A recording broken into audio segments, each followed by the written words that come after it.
Everyone. Now that we have created our table in our database, what we'll do in this video is we'll just add some data to our database. Now, to add the data, right click on your table, say edit top 200 rows. So now this will open our table.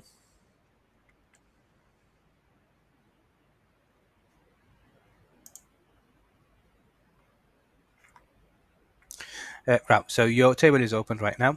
What you need is now you just need to put your data in here. So for me, I'm just going to start with first name.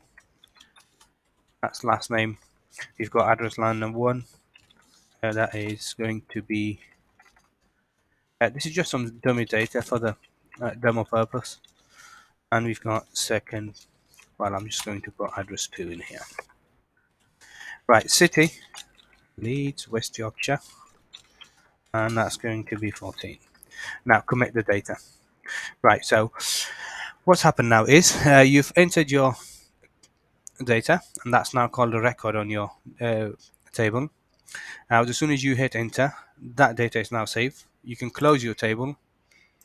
You will still see the data which is being entered on your table in here. Right, to enter the next record, go through the same process again. So you've got Andrew, and now field. Address number 1, this is a required field. If you remember when we created our table structure, we said first name, last name, address 1, city, and postcode are all required fields. So this means we do have to have some data in these columns for the record to be added to our table. But we said address line 2, this is optional. So if you don't enter any data in here, this should still allow us to keep Andrew in our table. So I'm not going to put anything in here just to demo the allow null functionality. Person is in Manchester, which is going to be in 14. Right, so when I hit enter, you see that there is Andrew Garfield, 12th Street. You don't have address line 2, but they live in Manchester, and that's your postcode. Right, line number 3. I'm just going to demo one other thing to you, just to see when we. So, for example, now we've got Janet. That's our first name. Your last name is Jason. Address line 2 is a required field. Address line 1 is a required field. So now let's see what happens when we hit enter on address line 1.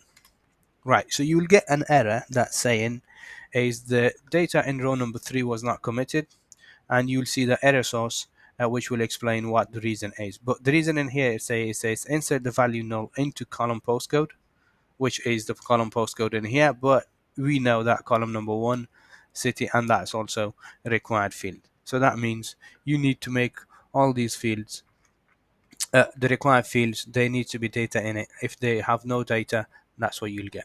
Now, 2 ways to do this. You can either click on OK, go back and provide all the data, or if you don't want to provide the data, you can click escape on your keyboard, and that will just get rid of the record.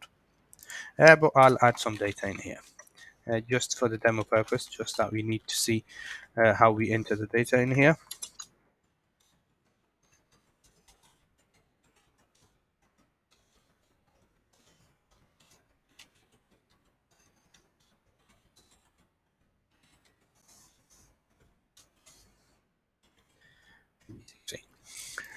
And last record, and the purpose of this one is just to see if you noticed this pencil line in here. So as soon as you put something in a column, you'll see there is a pencil line on the left hand side of your column. That means that there is something that you're editing, so your table is getting data in it, or is getting edit.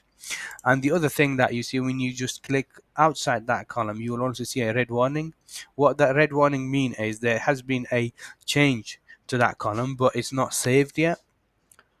So to save it, as I said, you'll fill in the rest of your required columns, and once your required columns are all filled in, then you can just commit that change to your uh, to your table, really. Yeah, and that's how we enter tables data into our table using the user interface.